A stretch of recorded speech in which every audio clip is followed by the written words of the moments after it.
Okay, so I wanted to talk about some textural tools that I use, and I call it that just because, like, if I'm making ambient or if I'm making some type of abstract part to fit into a track, sometimes it's just about exploring. Actually, majority of the time, it's just about exploring. And one tool that I don't talk about too much is called Glitch Scaper. Now, on desktop, I use Glitch Machines, and Glitch Machines has a few tools. Particularly, I use Cataract to take samples and then just pass them through this device that can randomly glitch stuff. Okay, on iOS, when I'm on the MacBook or my iPhone, there's a couple different tools, but one of my favorites is Glitchscaper. And Glitchscaper, though I can't sit here and say I know everything that it does or is doing, I do know enough to say that it's fun to mess around with and come up with some unique sounds. So you have these main sections here, and then each one has a series of four different type of sequence things that you can describe to create the type of glitch you want. Now, on some of these, they have a randomize button. I don't think this one does that I can remember. So, but they do have a random make tone. Under the make tone, you can describe like whether you want it low, middle, high, smooth, rough, scratchy, spacey, flat, repeat, or random. So a lot of times I'll set them all for random just to get some sound going. And I might use a preset. Hold on 1 second. Let me put this phone over here. And I might use a preset to kind of get me started. So like if you click here, there's a bunch of presets for different things that you can do. I usually stick with around the abstract stuff, but you can do explore and do whatever you want. Hold on, let me go back. So abstract, and then I'll go set. So it applies the preset. We'll close this out. And now we're back at this main menu. And then I'll make some adjustments in these little sequencers or this make tone feature here. And occasionally I'll mess with the output and things of that nature. There's some more in-depth stuff in the multi where you can get in with the tone and really tweak if you're into that. So you can see it right here. And I mean, it gets real in depth past my level of ability. I'm more into the hit random button until you find something that just kind of works and maybe you tweak it a little bit. That's my vibe. So anyway, here's the multi, here's the single. So you can go in and do that. So I'll use something like that. This is Saturn by Fab Filter. It's just basically a distortion. I'm gonna call it a saturator. It's just a saturator. So I put it on there to warm up this digital sound a little bit. This is a plugin called Relic Flow. Let me show you. So it's like all these random little, almost like percussive like loop pieces. You can add a little reverb, different things to it. And there's these three different like interpretations of it. So I'm gonna leave it on one. And if you press one and press hold, so if I press this one, you can see the hold come up. And then if you wanna hold it, you can latch it in and loop it.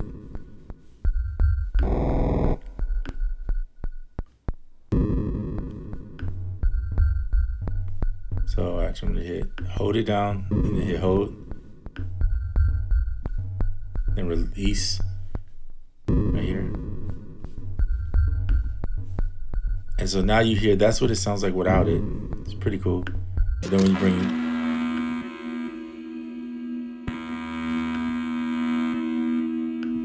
I'm gonna switch some to guided. To minimal.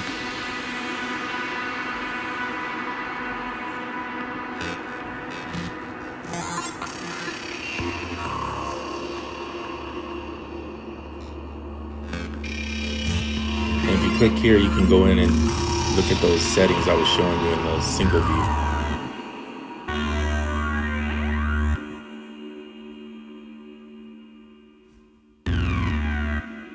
Okay. Then this is other desert cities, which is a delay. And I'll use like red means recordings, ambient, absolute texture, and then throw that over. It starts getting really ambient to you, if that's a word. And you can use whatever settings you want.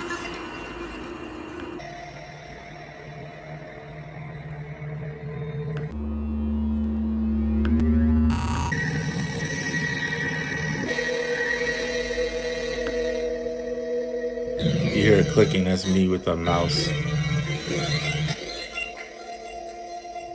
So you see what I mean?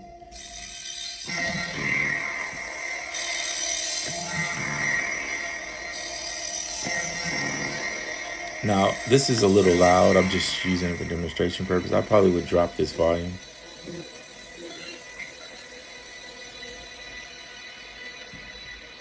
And if you really want to get crazy, you could go. There's so many options. I think like ambient and spacey stuff is really easy on iOS. Put black hole on it, and you can take it to another level. I'm gonna actually put black hole here.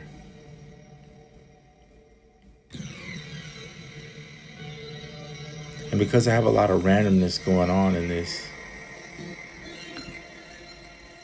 I'm just gonna drop this here. Just start hitting record. And you can get as much as you want. But I'm just sampling in a little bit of that, right?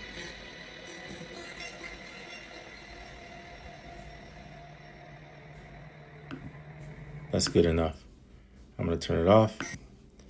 And then you'll see here I have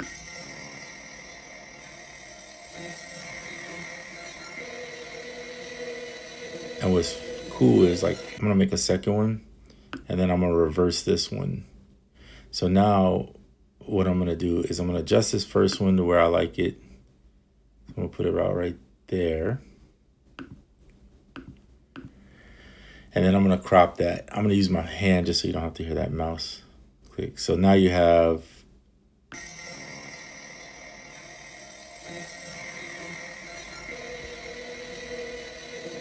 and then you have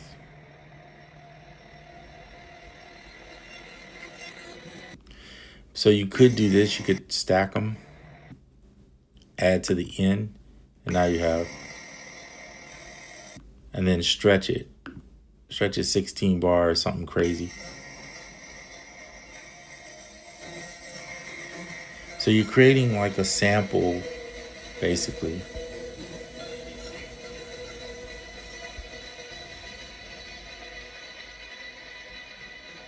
And this sample is just gonna live in your track, but it's not gonna be the track, if you know what I mean.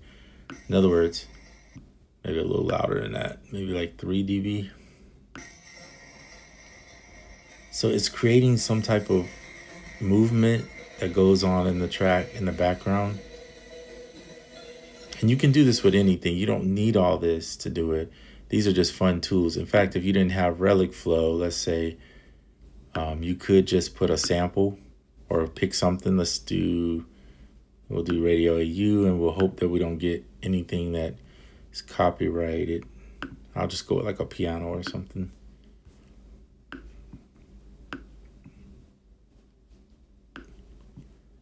And I'm gonna pull all these in and put these in.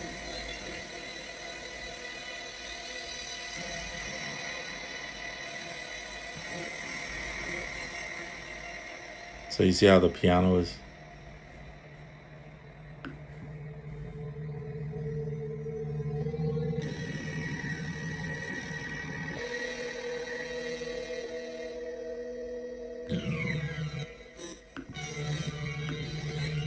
And if that's too abstract for you, you can start messing around with, let's try this one. You gotta hit set. I kind of wish they would just let you click on it and switch it, but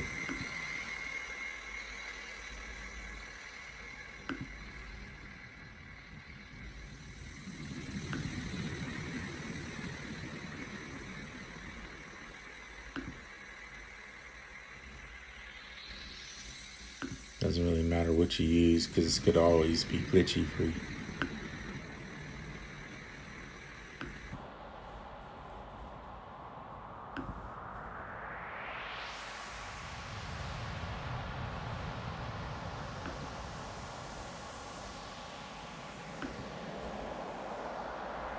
So we know the audio's passing through it, but it's like really just being mysteriously worked on within this glitch thing here. So you can switch this to not be random. You want it to be manual or minimal. Good Lord, I can't speak.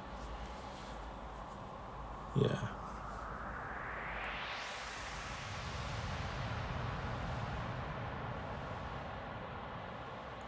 So this is pretty cool when you want to do that. What I'm talking about is like texturally adding things to your track.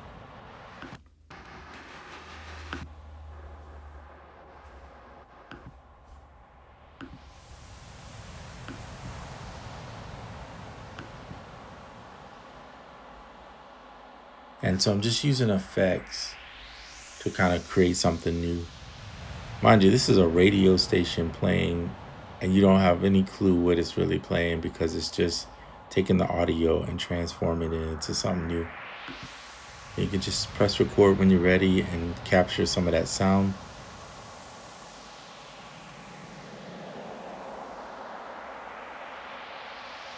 And you don't have to worry about clearing the sample because you don't even know what it is.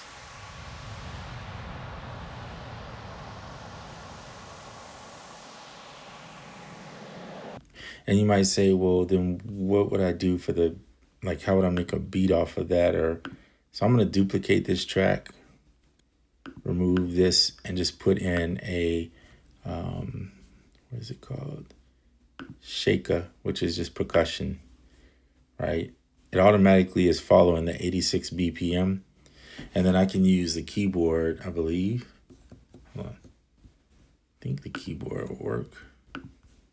Now, some apps work automatically with this keyboard. So let me see. I don't think this is one of them. I was hoping it would let me just play off the Magic Keyboard, but it doesn't seem to do that, so that's fine. I'm going to use the built-in keyboard. I'm going to put some saturation on it. Turn it up.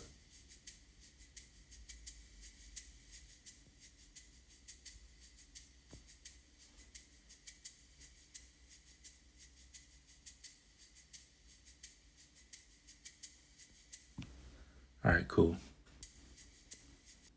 So we'll go back to that point.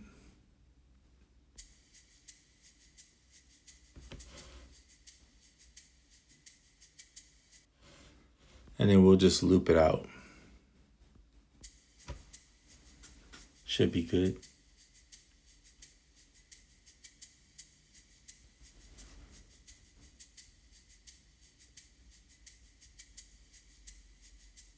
There we go.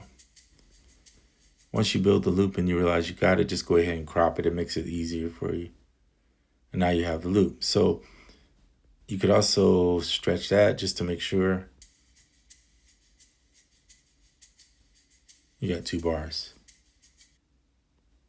Okay, so now you have, this is too loud. Let me use this one. The ability to pitch it down.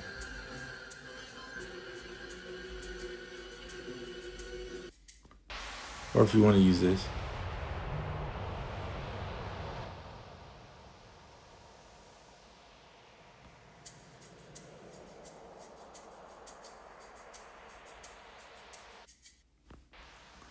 So in this one, you one shot hold it.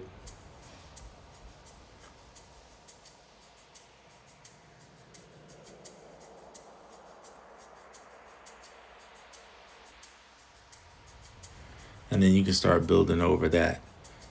Now this is not the greatest example ever, of course not. But the idea is that you can easily take this. It should be maybe here. You should easily be able to take this and start forming some type of textual background that allows you to build a track over. So the percussion can sometimes just be there as a textual thing that you use, but put it really light. Maybe add some type of effect on it, some type of ambient delay or something. And by using that, now you have a starting point for some type of textual background, and you can put your real drums over that. So for me, the reason why I like this is it takes a real basic sounding beat or vibe, or however you want to turn it or term it, and then it transforms it into something that has more life and motion and movement. And when you put that into songs, to me, this is all opinions and thoughts, right? I feel like the song has more to listen to. Some people call it ear candy, but yeah, it's giving your song a little more life and flavor and whatever else you want to call it.